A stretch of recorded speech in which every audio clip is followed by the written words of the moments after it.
And we have Nick Peyster of who's the at the Sunrise Business Development Teams. Correct? Correct. Let's get you close to the mic, please. Steve, why don't you first tell us about Sunrise? It's Nick. Nick, sorry. Should we start over again? No, it's okay.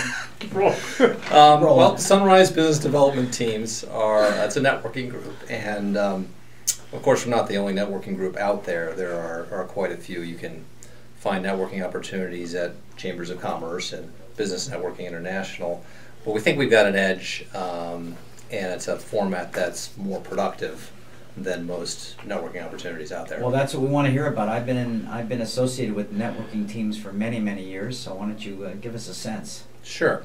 Well, our focus is on the trusted advisor, really the attorneys, the CPAs, financial advisors, some mortgage brokers, coaches, and consultants. And all these folks are basically in the business of selling an intangible. And that's a very important difference than, say, selling a product. The difference is when you're buying a product, you can actually try out the product before you buy it. So, if you get yourself in some legal issues, you might wind up spending $25,000. That's the price of a car. When you buy that car, or before you buy the car, you can go to the dealer and try it out and get a sense of whether you like it or not. Or if you want furniture, you can go try out the couch.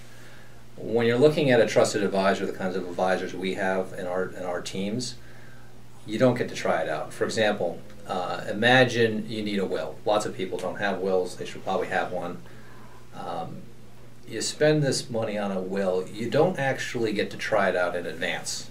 That's true. You're only going to find out after the fact, and frankly, you aren't going to find out. Somebody else will.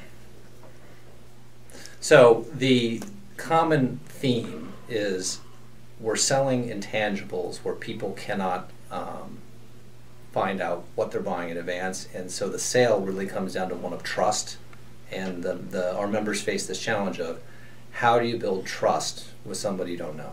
So what are they getting out of the networking group?